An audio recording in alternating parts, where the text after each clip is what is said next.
What's up, guys? It is Wednesday, and it is officially day 2 of NHL regular season hockey being back in North America, at least, of course, with the NHL dropping the puck in Prague last Friday, but the actual NHL games in North America kicking off yesterday.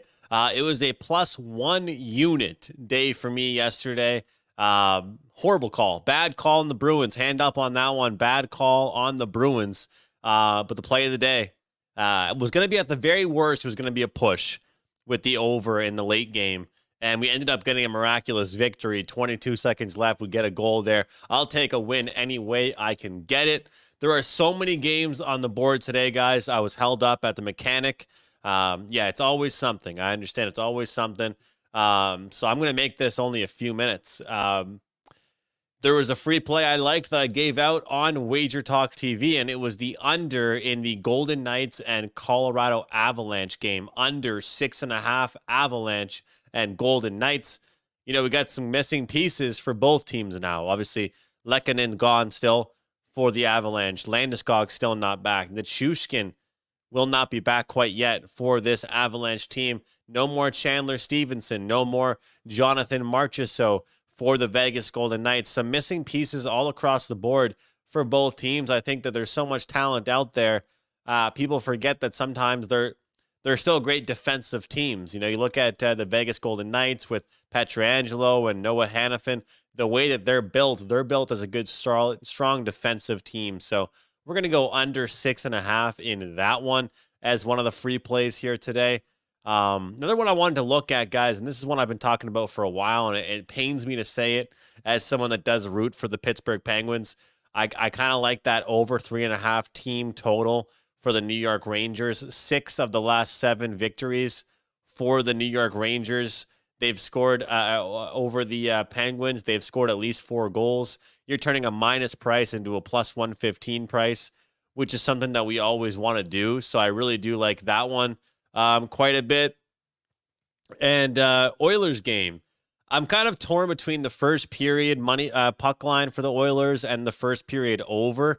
I think I might be leaning more towards the first period over 1.5. With Oilers games just never start slow. They always start fast. And the Jets will be ready for it. It wouldn't shock me if both teams scored in the first period.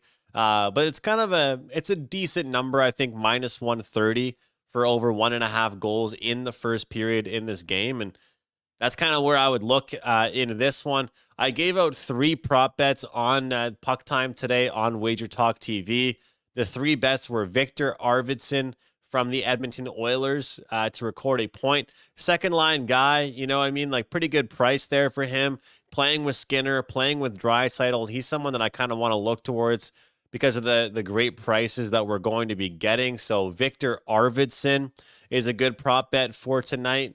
What else do we have for the prop betting market? Let's go with Connor Garland, third line player for the Vancouver Canucks, a player that's brings a lot to that team, brings a lot of speed. Whenever he's out there, it seems like he creates a goal-scoring opportunity, whether it's him on the receiving end or whether it's him passing the puck off. But despite his size, he always finds a way to make plays happen, guys. And I think for the Vancouver Canucks, you're going to want to look towards the guys that are in the 110, 115 range. You don't want to be looking every night at the -150 guys because there's so many different scorers on that team. So we'll protect the bankroll with this prop, and we'll take -110 on Connor Garland. Last but not least, I did mention that I like the Rangers team total up and over 3.5. But I do like Sidney Crosby over 3.5 shots on goal at +100. I think that he's going to be a guy that's going to have to realize he's going to have to carry the team more than he probably should have to. No more Gensel right by his side. They've got Rust. They've got Malkin still and a handful of guys that are capable. But I would not be shocked to see Sid the Kid shooting the puck of a hell of a lot more than we're used to seeing him shoot the puck. So handful of free plays there, guys. I'm super excited about tonight's games. Of course, Montreal and Toronto going head-to-head. I can't wait to watch and cheer on the Montreal Canadiens. But no picks for me in that game, honestly. You know, a lot of the picks I like were a little bit chalked. Slavkovsky to get a point is still a pretty good price. And he's on that top line, guys. I feel like he's still not really respected by the odds makers. Yoel Armia, potentially, second line guy.